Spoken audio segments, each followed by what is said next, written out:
Shalom, selamat malam Bapak Ibu Saudara sekalian. Selamat merayakan hari kenaikan Yesus Kristus. Kita akan membahas firman Tuhan yang saya beri judul karakter penopang. Kelahiran, kematian, kebangkitan dan kenaikan Tuhan Yesus itu adalah satu paket, satu kesatuan. Yang keempat peristiwa ini tidak bisa dipisahkan antara satu dengan yang lainnya. Karena kalau salah satunya ditiadakan, maka tidak akan menjadi berkat bagi kita sebenarnya. Karena Tuhan itu sempurna, maka keempatnya ini adalah satu paket sempurna yang harus dimaknai, harus dipahami maksudnya untuk memberkati kita secara spiritual, secara batiniah. Nah, kehidupan Kristus di dunia ini menjadikan kita punya kesempatan untuk menjadi pengikut Kristus. Tapi tidak cukup hanya menjadi pengikut, kita juga harus menjadi meniru Dia, termasuk di dalam karakternya. Nah, kita akan belajar bagaimana memiliki karakter yang bisa menopang kita supaya kita bisa melangkah maju untuk menjadi penerus-penerusnya Tuhan.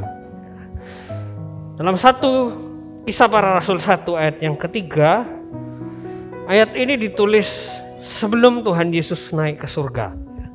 Dikatakan demikian, kepada mereka ia menunjukkan dirinya setelah penderitaannya selesai. Dan dengan banyak tanda ia membuktikan bahwa ia hidup. Sebab selama 40 hari ia berulang-ulang menampakkan diri dan berbicara kepada mereka tentang kerajaan Allah. Kata tentang di dalam teks aslinya punya makna dasar-dasar atau penopang. Jadi Tuhan Yesus sebelum dia naik ke surga, dia banyak bicara sama murid-muridnya tentang basicnya kerajaan Allah itu apa. Atau untuk menopang supaya manusia ini bisa menjadi agen kerajaan Allah, itu yang Tuhan bicarakan selama 40 hari dan berulang-ulang. Tuhan membicarakan itu. Nah, kata kerajaan dalam teks aslinya adalah Basileias, yang akar katanya, kata kerajaan ini punya akar kata yang sama dengan kata keluarga. Jadi Tuhan itu sedang mengajarkan bagaimana menjadi keluarga Allah, dan itu yang Tuhan ulang-ulang. Dan ini bisa ditafsirkan sebagai karakter orang. Karena Tuhan itu tidak pernah membicarakan restorasi kerajaan dalam arti istana, dalam arti kerajaan Israel miliknya Daud. Tuhan tidak pernah membicarakan hal itu. Tetapi selalu yang diulang-ulang ketika Tuhan Yesus melayani adalah Tuhan itu ingin mengajarkan kita supaya kita membangun kehidupan pribadi kita supaya serupa dengan Dia. Karena fokus Tuhan Yesus bukan mendirikan kerajaan lalu Dia jadi raja. Maksudnya adalah kerajaan seperti kerajaan Inggris, kerajaan Thailand, kerajaan Sriwijaya. Bukan itu fokus Tuhan. Tetapi ini lebih berbicara kepada pribadi orang, supaya kita bisa serupa dengan Dia, memiliki pikiran dan perasaan yang sama dengan Tuhan Yesus, sehingga orang lihat kita atau dimanapun kita berada, orang akan merasakan ini kerajaan Allah. Orang bisa lihat, oh ini agen kerajaan Allah, oh ini anak Allah. Karena murid-murid pada selanjutnya setelah Tuhan Yesus naik ke surga, mereka juga tidak pernah mendirikan kerajaan. Tapi mereka fokus bagaimana membangun orang, bagaimana membuat orang percaya kepada Kristus dan karakternya diubah menjadi seperti Kristus. Nah, untuk melangkah maju, kita butuh pertumbuhan karakter. Untuk menjadi penerusnya Tuhan Yesus, kita butuh pertumbuhan karakter. Karakter itu belum komplit sejak kita lahir dan harus dibangun, bahkan harus ditambah untuk melengkapi kita supaya kita ketika maju dalam hidup ini kita siap. Ketika Bapak Ibu Saudara berjalan, harus ada jalan setapak yang bisa kita injak. Kalau tidak bisa kita injak, kita jatuh. Seperti itulah karakter yang akan menopang kita. Orang semakin terkenal misalnya, karakter yang harus menopang dia adalah kerendahan hati. Orang semakin kaya, karakter yang menopang adalah karakter yang sederhana, bukan semakin tamak. Karena ketika ketamakan itu yang menopang dia, banyak orang kaya jatuh miskin gara-gara tamak. Nah, kita butuh karakter yang bisa menopang kita, supaya ketika kita melangkah maju dalam hidup ini, pekerjaan kita maju, keluarga kita semakin berkembang, pelayanan kita semakin berkembang, kita bisa meminimalisir yang namanya kegagalan, kejatuhan dalam dosa. Dibutuhkan karakter ini. Ada banyak orang yang meniti karir, ketika belum mencapai puncaknya, mereka sudah tumbang duluan karena karakternya tidak kuat. Maka butuh karakter yang bisa menopang. Saya ambil contoh, ada seorang penyanyi yang bernama Didi Kempot, mungkin Bapak Ibu tahu ya, sudah tiada orangnya. Dia memperkuat karakter orangnya, bagaimana dia jadi orang yang rendah hati. Ketika dia melejit terkenal di akhir-akhir ini, baru terkenal kan. Padahal dia sudah lama nyanyi seperti itu.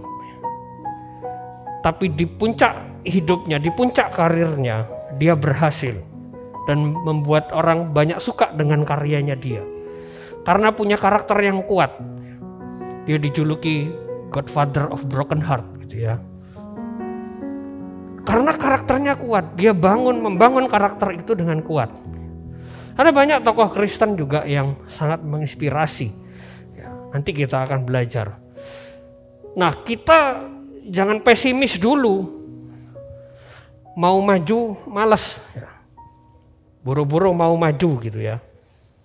Masalah saja masih banyak. Nah, permasalahan hidup kita jangan dijadikan batu sandungan. Justru harus dijadikan batu lompatan.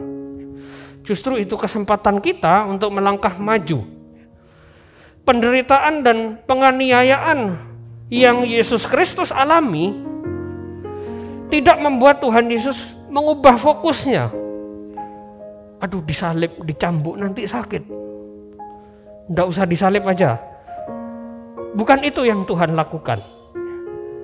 Tapi dia terus tetap maju sehingga Tuhan Yesus dikenal satu-satunya tokoh agama yang berani mengajarkan sangkal diri pikul salib. Yang lainnya belum ada. Yang lainnya mengajarkan hidup itu enak. Hidup itu semuanya diberkati gitu ya. Secara materi. Ini menjadikan perbedaan. Tuhan mana yang benar, Tuhan mana yang tidak benar.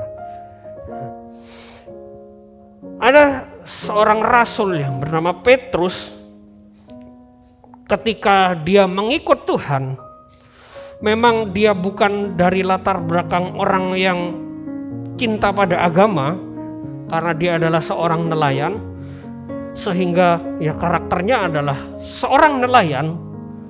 Dan ketika dia menghadapi penderitaan, ketika Tuhan Yesus ditangkap, penderitaan bagi Petrus sudah di depan mata. Kalau aku mengaku murid Kristus, maka aku akan disiksa. Karena karakternya belum kuat, dia pilih lari. Ya seperti itulah nelayan. Ada badai, lebih baik kabur.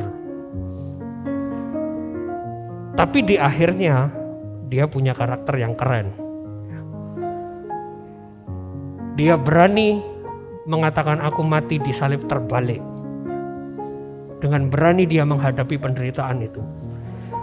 Dan kisah Petrus ini menginspirasi seorang bernama Polikarpus yang adalah murid Rasul Yohanes.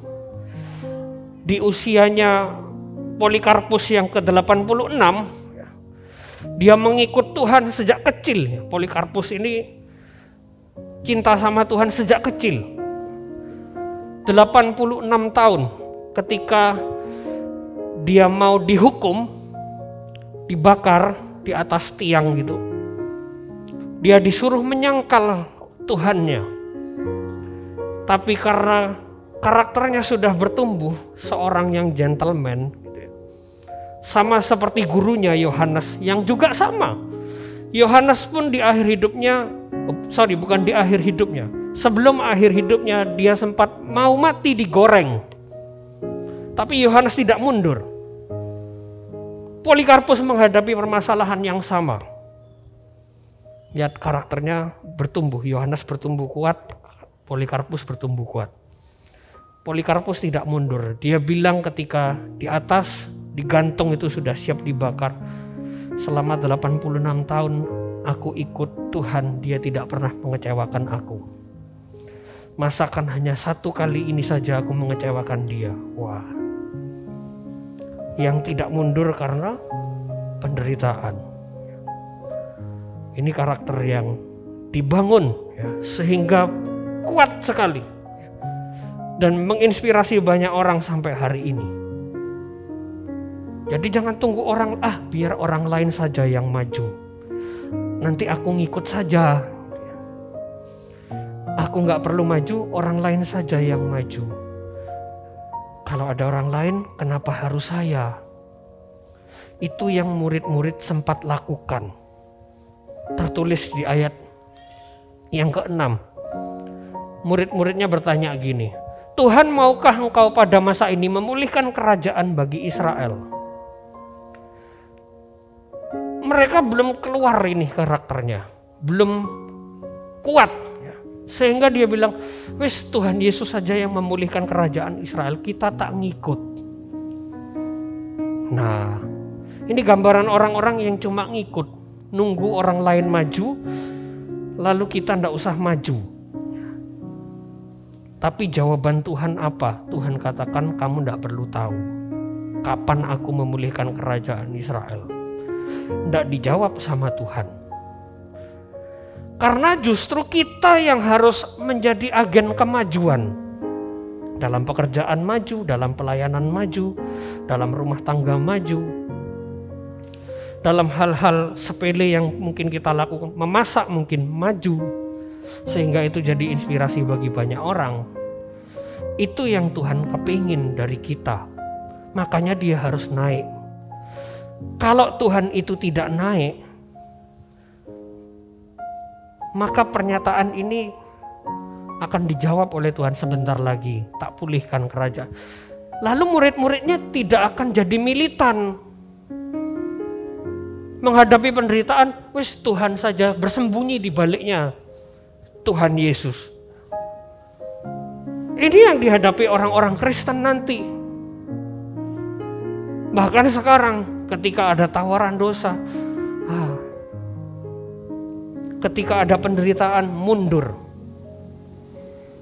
Bukan seperti itu. Murid-murid ini menunggu pemulihan negara.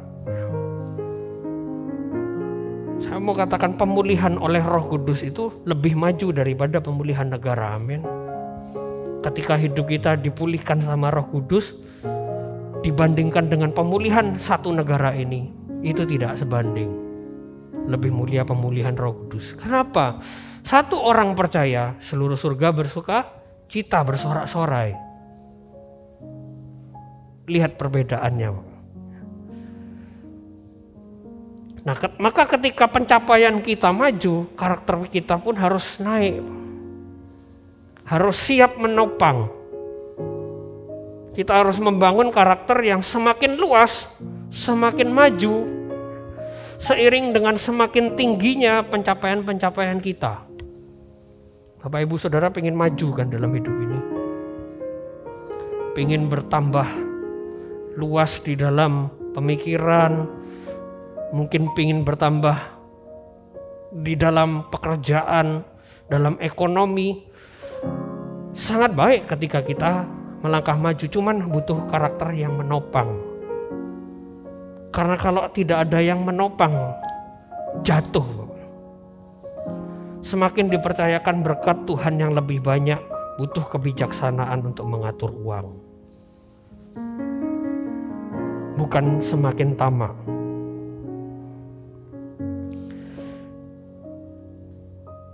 Petrus dibentuk ketika Tuhan naik, semakin muncul karakternya, militernya semakin muncul Petrus. Di mana dia satu kali berkhotbah 3.000 orang bertobat. Karena karakternya sudah muncul. Dia rela mati ya, seperti yang tadi saya katakan. Maka harus punya karakter yang kuat. Perluas karakter kita supaya ketika kita maju, kitanya sudah siap. Bukan malah jatuh. Banyak kan di Keraksan ini juga banyak.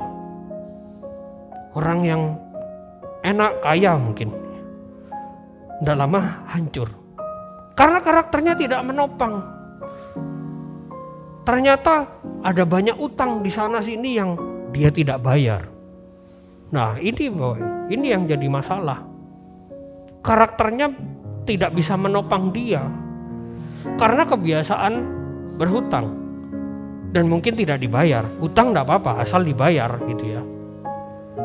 Masalahnya dia pakai uangnya itu untuk kebiasaan yang konsumtif. Nah itu masalahnya. Sehingga ketika pencapaiannya banyak, karakternya tidak bisa menopang, hancurlah dia. Maka karakter itu harus dibangun. Bukan dengan perkataan tetapi harus dengan perbuatan. Nah, karakter yang dibangun dengan perkataan atau yang ditulis di sosial media itu bukan membangun karakter, itu pencitraan namanya. Di sosial media aktif, oke, enggak masalah. Tapi lihat bagaimana di sosial medianya. Ketika membangun karakter yang tidak baik di sosial media, itulah yang dikenal orang. Oh, citranya orang ini seperti ini. Nah, ketika Bapak Ibu Saudara lihat gambar ada orang yang menolong. Kira-kira bisakah orang yang di atas menolong hanya dengan kata-kata? Ayo naik gitu. Nggak akan naik itu. Dia akan jatuh, gelundung. Maka karakter itu harus dibangun dengan perbuatan. Nggak cukup dengan perkataan. Pada mulanya Petrus membangun karakternya dengan perkataan. Dia bilang sama Tuhan, aku tidak akan menyangkal engkau. Besok paginya langsung disangkal. Itu contoh orang yang membangun karakter dengan perkataan. Cuma bisa ngomong.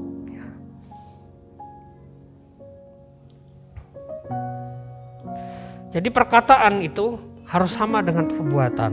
Harus sama juga dengan hati. Karena ketika perkataan tidak sama dengan perbuatan, ini bisa dibilang, oh ini orang munafik gitu ya. Perkataan sama dengan perbuatan, tapi tidak sama dengan hati, motivasinya beda misalnya. Aku mau menolong si dia, gitu ya misalnya. Mau menolong orang ini. Ditolong benar. Tapi ternyata di dalam hatinya ada modus lain. Supaya dia mungkin jatuh cinta misalnya. Nah, bagaimana kita membangun karakter kita? Samakah ini perkataan, perbuatan, sama hati?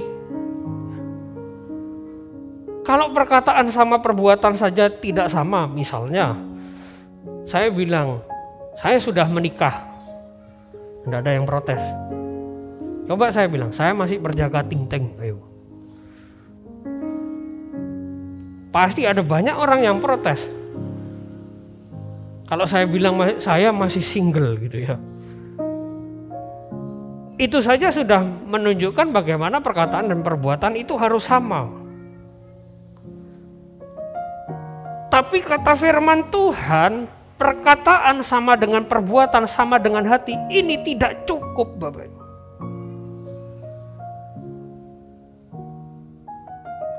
Kurang. Mana ayatnya? Amsal 21 ayat 2. Setiap jalan orang adalah lurus menurut pandangannya sendiri.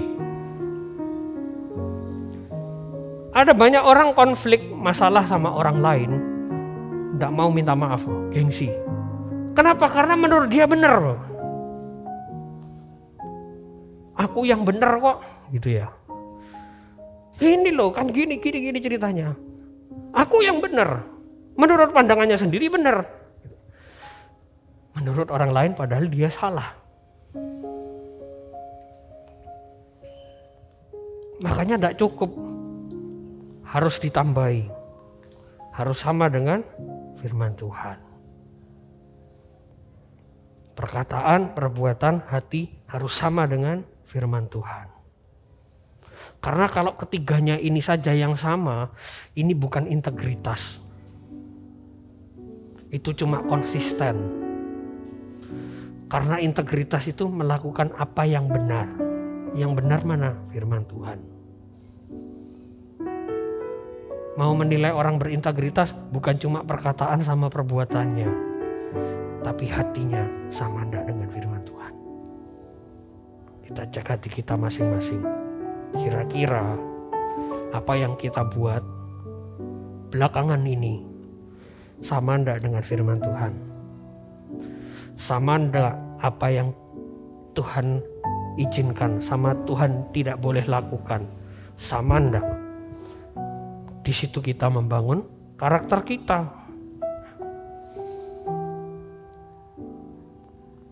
Karakter itu harus sama dengan firman Tuhan. Ketika karakter ini sama dengan firman Tuhan, maka akan muncul yang namanya kepercayaan diri. Orang yang cuma sama perkataan, perbuatan dan hatinya, mungkin dia akan pede. Misalnya ada orang sengketa gitu ya. Perkataan, perbuatan, hatinya menurut dia betul, dibawa ke meja persidangan dinyatakan salah, hancurlah kepercayaan dirinya. Karena dia tidak benar menurut hakim itu ya. Kita pun punya hakim, Tuhan itu. Ketika kita melakukan yang benar sesuai dengan yang firman Tuhan katakan, percaya diri enggak? Saya yakin percaya diri. Ketika kita mungkin berselisih sama orang, apa yang kita buat sama dengan yang firman Tuhan katakan, kita akan dengan pede menghadap Tuhan.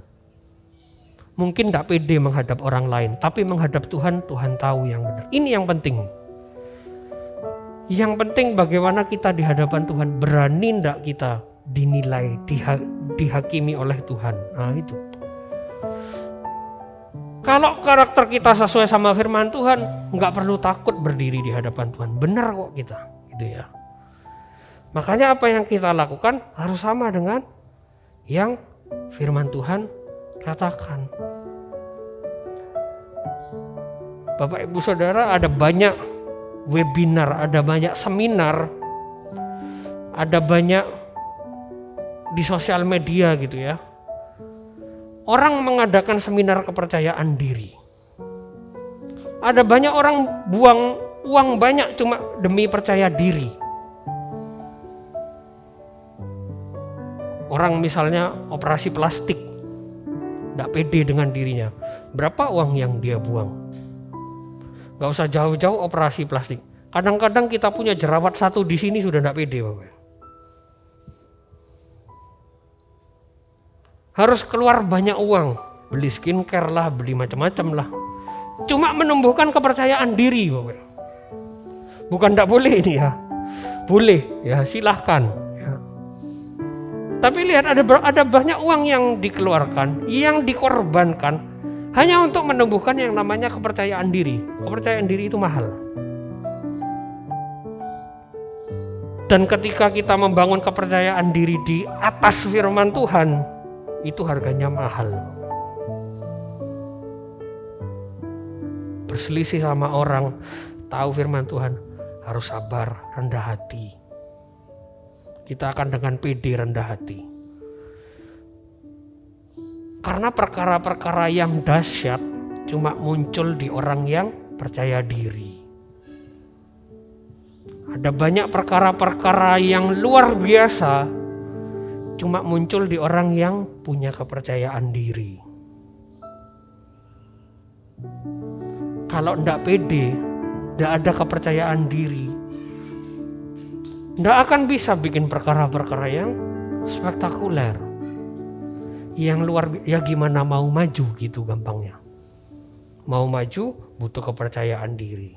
Kepercayaan diri dibangun di atas firman Tuhan.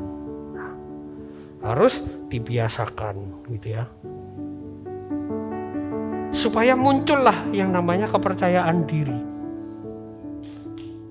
Murid-murid itu ketika Tuhan Yesus mau naik ke surga, mereka tidak pede ya. Mereka tidak pede dengan dirinya sendiri. Buktinya mana ini? Tadi sudah kita baca 40 hari Tuhan Yesus ngomong sama mereka berulang-ulang tentang kerajaan Allah itu seperti ini loh. Kerajaan Allah itu bukan seperti yang ahli-ahli Taurat katakan. Ini loh. Kerajaan Allah itu kerajaan yang penuh kasih. Ini loh contohnya. Tuhan Yesus berulang-ulang harus ngomong. Kenapa? Murid-murid sedang kehilangan kepercayaan diri. Mereka tidak percaya Yesus itu bangkit. Tuhan harus berulang-ulang. Mereka tidak percaya Tuhan Yesus yang berjanji, aku akan bangkit pada hari ketiga. Mereka tidak percaya, hilang kepercayaan dirinya. Dulu ikut dia, gitu ya. Bahkan Petrus, mungkin kalau saya dramakan Petrus, dulu sudah tak potong telinganya orang yang mau menyalibkan dia. Enggak bangkit dia. Itu malu rasanya mungkin. Sudah tak belani seperti itu. Enggak bangkit. Hilang kepercayaan diri ini. Runtuh. Murid-murid yang lain pun demikian. Maka Tuhan Yesus harus berulang-ulang. Sebelum dia naik ke surga, dia harus berulang-ulang. 40 hari 1 bulan ngobrol. Berbicara tentang basic-basic kerajaan Allah. Kerajaan Allah itu seperti ini, karaktermu harus diperkuat. Mungkin dia nasihati Thomas, kamu harus beriman. Petrus, kamu jangan banyak bicara, karena kamu membangun dirimu dengan banyak bicara, kamu banyak ngomong dulu, tapi tidak ada buktinya. Tuhan Yesus bolak-balik ngomong ini. Kalau kita baca keseluruhan Injil, bukankah itu banyak membangun karakter kita? Itu yang Tuhan pingin dari kita, Pak. Jadi hati-hati dengan apa yang kita lihat, apa yang kita tonton. Misalnya kita ada di lampu merah, ada orang terabas, seret, enak cepet gitu ya. Kemarin saya perjalanan ke Surabaya naik sepeda motor, panas, macet sekali. di Sidoarjo itu panas, macet minta ampun. Ngelanggar Bapak, seret. Ih, enak ya, cepet aku di sini gobios panas ini gitu. Nggak lama lagi seret. Ih, enak ya. Dalam hati enak. Iya, enak memang. Tapi saya nggak tahu apa yang terjadi dengan dia di lampu merah berikutnya. Saya nggak tahu apa yang terjadi dengan dia di lampu merah yang ketiga mungkin. Ada bapak-bapak yang bawa anaknya, saya nggak tahu apa yang terjadi dengan anaknya. Mungkin anaknya meniru bapaknya, oh melanggar itu boleh. Apa yang terjadi dengan keturunannya saya nggak lihat, saya cuma lihat cuplikan singkat selesai. Lalu saya bilang itu enak, saya tiru, saya yang rugi. Jadi kita cuma lihat cuplikan singkat, terus kita tiru. Hal yang lain pun demikian. Oh ada orang, oh enak ya dia korupsi. Oh enak ya dia bohong. Enak usahanya jadi lancar gara-gara bohong. Kita cuma lihat cuplikan singkatnya lalu kita tiru. Nggak tahu apa yang terjadi berikutnya. Mungkin pekerjaannya atau perusahaannya nggak bertahan sampai keturunan yang kedua. Jadi jangan cuma lihat cuplikan singkatnya lalu kita bilang oh itu enak. Jangan tergoda Bapak. Kita harus hati-hati. Makanya ketika kita lihat ada orang buat salah, orang bikin dosa, saya itu enak. Misalnya orang bohong di dalam pekerjaan, sales lah misalnya. Kadang-kadang kan banyak bohongnya sales. Oh ini produknya bagus, bisa bertahan 5 tahun. Bohong. Lihat sales lain, oh kok enak bohong, laku barangnya. Gitu ya. Lalu kita tiru. Padahal kita tidak tahu apa yang terjadi dengan dia. Mungkin saja dia bisa membohongi polisi terus ketangkap Bapak. Bisa aja seperti itu. Tapi yang saya percayai adalah ketika kita ini taat sama firman Tuhan, tidak lihat cuplikan singkat orang, kita tahu firman Tuhan yang benar ini, kita lakukan, saya percaya itu orang yang diberkati Tuhan.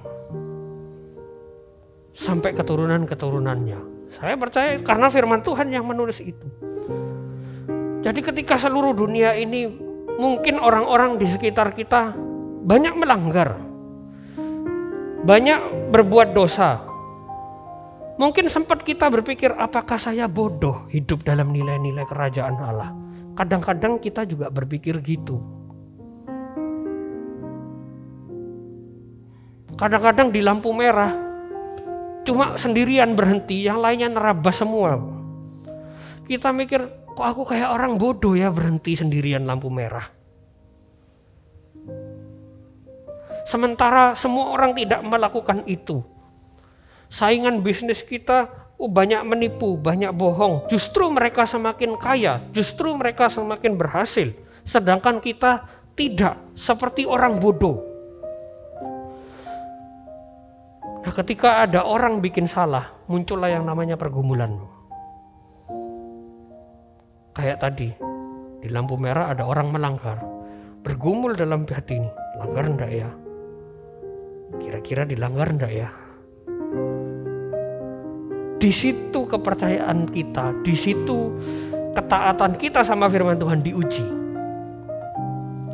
Ketika kita menang melawan pergumulan itu, muncullah yang namanya kebiasaan. Kebiasaan tidak melanggar. Nah, mulai kuat. 1 kali ujian lulus, 2 kali ujian lulus, 3 kali ujian lulus. Bukan lolos ini, lulus ya. Beda, lulus sama lolos itu beda. Lolos itu mungkin lulus tapi nyontek. Nah, itu lolos. Ini lulus ya. Dengan jujur. Itulah mulai terbentuk karakter yang kuat, karakter yang tidak biasa melanggar firman Tuhan, karakter yang jujur, karakter yang konsisten antara perkataan sama tindakannya. Mulai terbentuk karakter yang kuat. Jadi jangan kita berpikir, apakah saya bodoh percaya sama nilai-nilai firman Tuhan, sedangkan orang lain banyak melanggar. Kita tidak bodoh, Bapak. Tuhan bilang apa yang menjadi kebodohan bagi dunia, itu hikmat bagi Tuhan. Ketika kita membangun karakter kita sesuai firman Tuhan, itu dilakukan, akan muncul yang namanya karakter yang kuat. Jadi jangan iri ketika orang lain mereka berbohong, mereka melanggar, berhasil. Jangan kita iri. Karena di situ kepercayaan kita diuji sama Tuhan. Nah, Markus 16 ayat 19 mengatakan gini, sesudah Tuhan Yesus berbicara demikian kepada mereka, terangkatlah ia ke surga, lalu duduk di sebelah kanan Allah. Jadi ketika Tuhan Yesus naik ini, dia duduk di sebelah kanan Allah. Ini jangan dipahami, oh nanti kita masuk ke surga, Allahnya ada dua. Di sini Bapa, di sini Yesus. Terus Roh Kudus di mana? Oh, di tengah. Ada kan ya gambarnya seperti itu? Bukan seperti itu. Allah kita itu tetap esa. Nanti kita ke surga ya ketemu satu sosok, ya itulah Yesus gitu ya. Yang tidak ketemu Bapa, yang mana? Bapa itu ya Yesus itu sendiri. Ya. Nggak usah kita bingung. Ya. Nanti saja, ini nggak usah dipikir. Nanti saja. Ya. Kalau sudah ke surga, baru nanti duduk di sebelah kanan Allah itu seperti ini. Tetapi pemahaman yang harus kita pahami adalah duduk di sebelah kanan Allah, yang di sebelah kanan Allah ini adalah Tuhan Yesus itu menduduki kursi pemerintahan itu. Sejak zaman Daud pun begitu. Tahta Daud itu di sebelah kanan bait Allah. Itu melambangkan pemerintahan itu, pemerintahan Allah ada di otoritasnya Daud. Tuhan kasih otoritas ke Daud. Nah ini pun sama, ketika Tuhan Yesus naik duduk di sebelah kanan, ini kan yang paling sering diserang oleh orang yang tidak suka dengan kekristenan. Loh Allahnya dua, duduk di sebelah kanan Allah, lalu sebelah kirinya siapa? Kadang-kadang kita bingung. Nah ini adalah lambang pemerintahan, jadi bukan duduk di sebelah kanan secara literal. Nah sekarang kalau dipahami duduk sebelah kanan secara literal, ngadep mana? Nah, bingung lagi Bapak.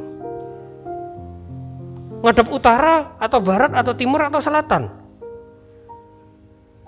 Bingung nanti kayak gini Bapak.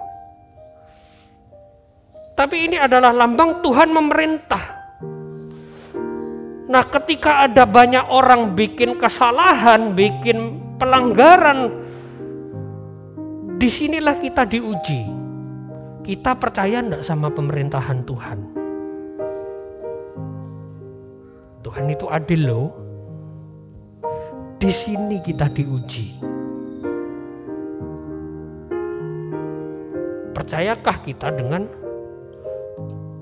pemerintahan Allah yang adil?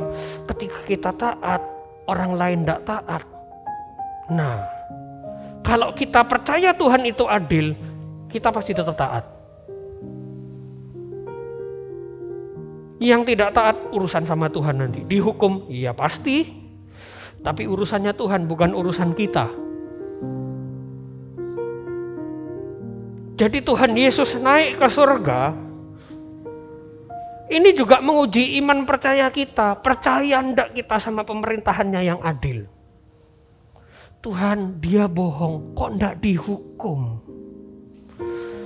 Tuhan dia mencuri, kok makin kaya Tuhan?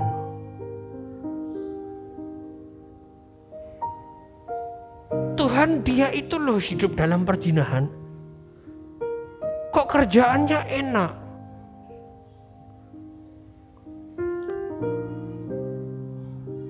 Kita sedang menguji Tuhan, mencobai Tuhan kalau kita katakan seperti itu. Nah, di sini iman kita diuji. Percaya enggak dengan keadilan Tuhan? Percaya tidak? Jadi ketika kita menghadapi pergumulan, ingat Tuhan Yesus naik ke surga, duduk di sebelah kanan Allah yang Maha Kuasa. Di situ Dia memerintah. Ketika kita taat, orang lain tidak taat, percaya Tuhan itu adil. Percaya. Amin, Bapak. Jadi jangan sampai tergoda. Godaan itu memang kadang-kadang besar, kadang-kadang tidak kuat. Apalagi kalau yang menggoda pasangannya sendiri. Ayo bikin dosa. Wah ini Bapak. Ayo tidak usah ke gereja gitu ya. Ayo kita bohong. Ayo kita nipu.